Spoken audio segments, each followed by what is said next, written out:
Dina pada beliau Pak Dr. M. Disilahkan. Terima kasih Bu Febri selaku moderator. Assalamualaikum warahmatullahi wabarakatuh. Pengawas sekolah Bu Nur Laila Jajuli yang saya hormati, pengurus MGMP yang berbahagia dan juga teman-teman anggota komunitas MGMP IPA SMP Kabupaten Ponorogo. Terima kasih dari sekian jumlah anggota MGMP ini sudah sekitar 30%. Kalau di kegiatan MGMP secara tatap muka ini sudah luar biasa banyak. Bisa sampaikan terima kasih atas atensi Bapak Ibu semua ikut dalam undangan yang telah di-share oleh pengurus MGMP dalam rangka yang pertama memang silaturahmi, yang kedua selalu untuk tetap produktif di masa COVID, mengingat sampai saat ini penyebarannya masih begitu perlu diwaspadai. Sesuai dengan yang disampaikan dari ketua pengurus bahwasanya untuk kesepakatan di tingkat koordinator MGMP Lintas Mabel memang semester 2 di pending. Nah, karena di pending khususnya MGMP IPA ini selalu punya solusi bagaimana agar kita bisa ketemuan, kita bisa berbagi ilmu, berbagi pengetahuan, berinovasi, dan akhirnya nanti untuk bisa meningkatkan mutu pembelajaran kita. Untuk itu solusi yang paling pas ya kita melalui semacam daring seperti webinar pada pagi hari ini. Sambil menunggu share materi pengantar dari moderator, Bapak Ibu yang saya hormati, terkait dengan program pertama yang dilakukan di semester 2 ini, yaitu terkait dengan LKPD interaktif, solusi dalam pembelajaran daring ini adalah penting. Jadi walaupun secara print out kemarin MGMP sudah siap kerjasama dengan pihak penerbit untuk menerbitkan buku pendamping. Jadi saya harapkan karena itu sudah menjadi kesepakatan dari MGMP bagi sekolah-sekolah yang mungkin belum mengambil, kalau mungkin nanti masih ada kesempatan silakan untuk mengambil. Insya Allah itu sudah melalui kajian dari para pengurus MGMP IPA Kabupaten Ponorogo.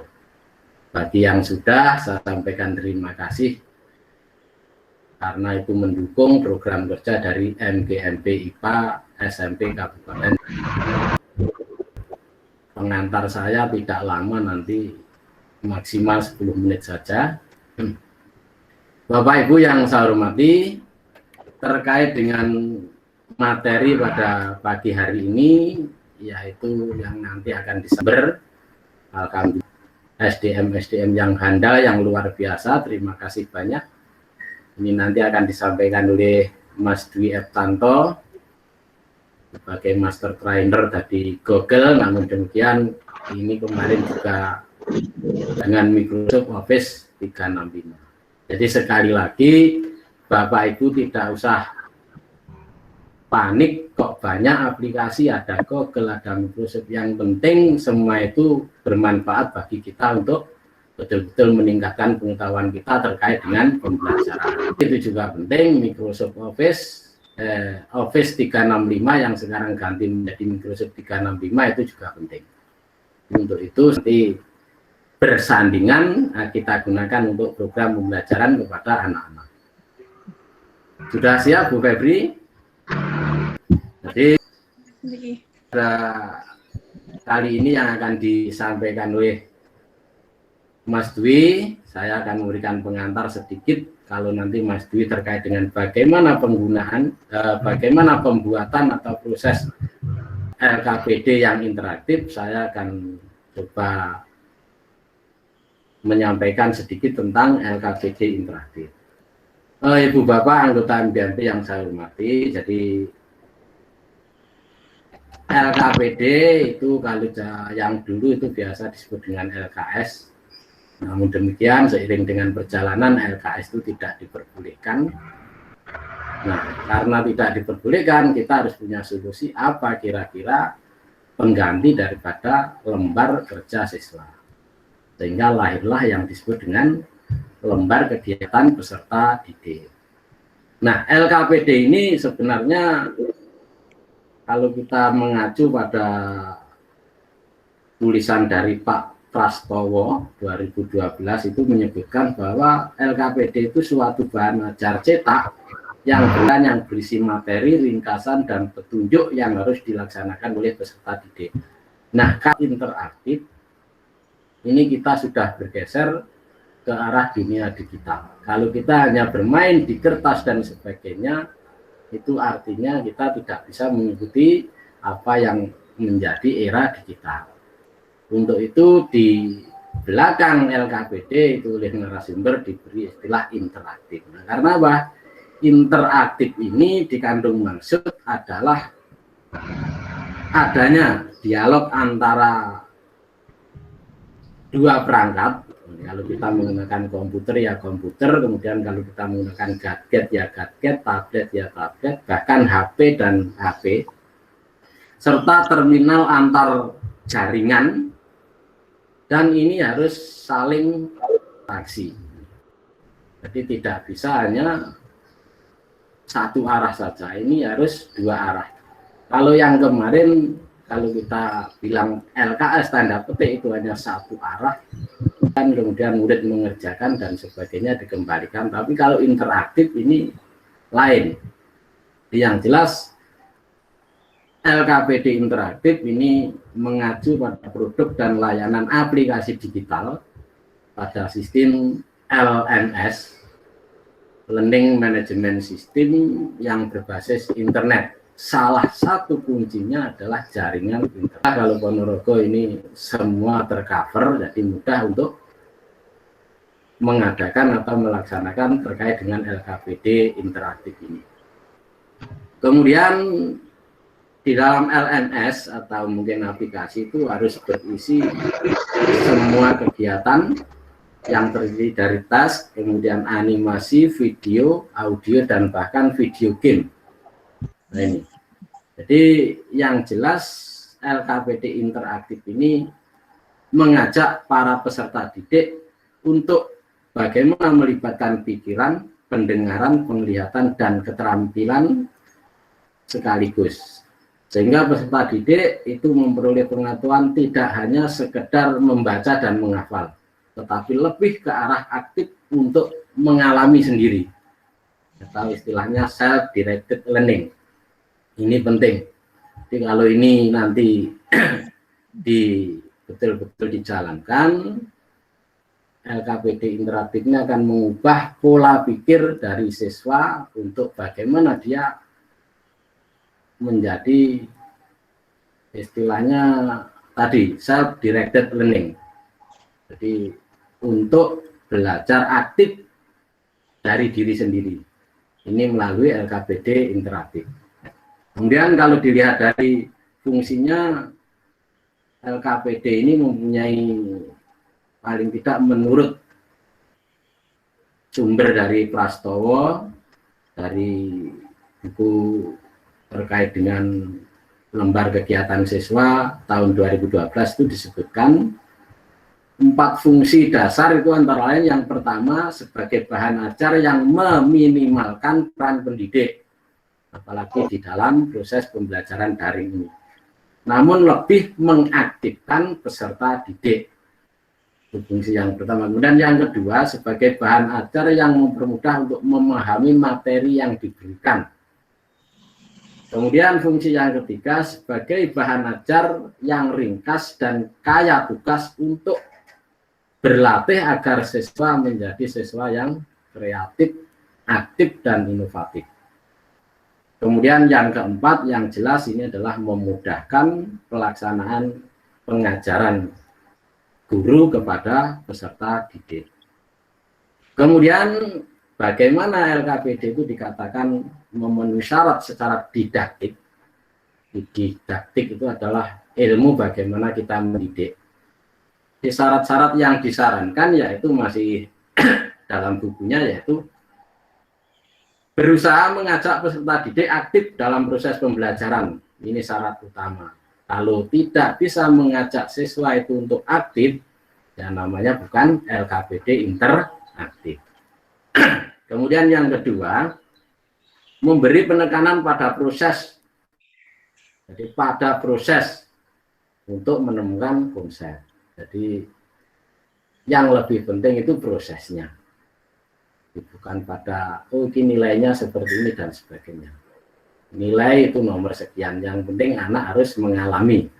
Itu namanya penekanan pada proses. Kemudian yang berikutnya, memiliki variasi stimulus melalui berbagai media dan kegiatan peserta didik sesuai dengan ciri kurikulum yang ada di sekolah masing-masing.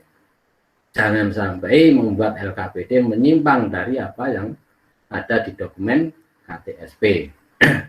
Kemudian yang berikutnya, dapat mengembangkan kemampuan komunikasi secara sosial, emosional, moral, dan estetika pada diri peserta didik. Di fungsi syarat yang terakhir yaitu pengalaman belajar ditentukan oleh tujuan pengembangan pribadi. Jadi ternyata ini juga masuk di dalam LKPD, itu ada pesan moral bagaimana mengubah karakter anak agar menjadi anak yang betul-betul berkarakter Pancasila. Begitu yang mungkin yang karakter Pancasila ini memang di Menteri Pendidikan sekarang ini lagi digaungkan.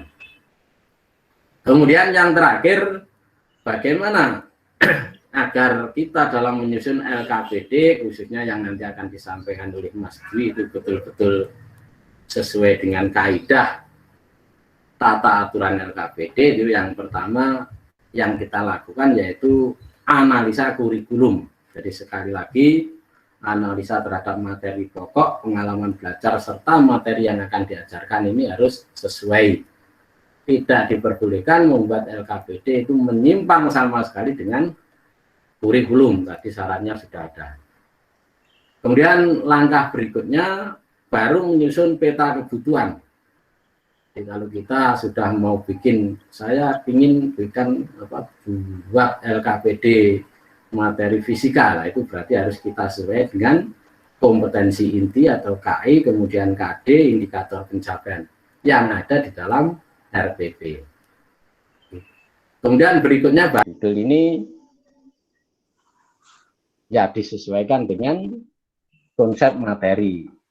Silakan judul itu menurut buku ini bisa dibuat walaupun agak jauh dari materi, tetapi judulnya saja, judulnya itu menarik, simple, dan anak itu mau mengerjakan LKPD, mau masuk di dalam LKPD karena judulnya menarik. Tapi materinya harus sesuai dengan kurikulum, walaupun judulnya agak ya dibilang ekstrim tidak apa-apa, yang penting menarik minat dari anak untuk mau mengakses. Kemudian yang terakhir baru proses pembuatan. Nah, ini nanti proses pembuatan monggo dari Mas Dwi selaku narasumber. Jadi intinya karena interaktif maka akan menggunakan aplikasi. Nah, aplikasi yang disarankan yaitu yang pertama itu yang mudah diakses oleh peserta didik. Ya, artinya apa? Mudah dibuka, kemudian dijalankan juga mudah, tidak terlalu berat. Ukuran dalam ukuran dalam file tidak sampai ratusan mega dan sebagainya. Kemudian tidak banyak proses, maksudnya proses karena mau mengerjakan itu sudah mikirnya sulit, anak down dulu, itu yang tidak diperkenankan. Dibuat simple. Ya paling tidak itu sudah familiar dengan anak-anak. Familiar itu artinya apa ya? Akrab. Jadi kalau sudah akrab, insya Allah dibuatkan LKPD apapun ya sudah. Kalau zaman dulu PowerPoint dan sebagainya, sekarang sudah PowerPoint itu sudah era 2.0 gitu ya. Sekarang era 4.0 menuju era 5.0 itu harus sudah berupa digital. Alhamdulillah Bapak Ibu untuk MT-IPA, MG MT-IPA seperti yang disampaikan Mas Arif selaku ketua itu memang terdepan tetap sesuai dengan moto kita MDMB IPA, yaitu Pusat Pengembangan dan Inovasi Pembelajaran. Kita harus menjadi pilot project di antara mapel-mapel yang lain. Begitu Bapak Ibu. Jadi sekali lagi guru IPA Ponorogo harus inovatif, kreatif, dan produktif. Salam sehat, lindungi diri, lindungi sesama, aman COVID, tetap produktif. Terima kasih, itu pengantar dari saya. Mohon maaf ada kekurangan. Assalamualaikum warahmatullahi wabarakatuh.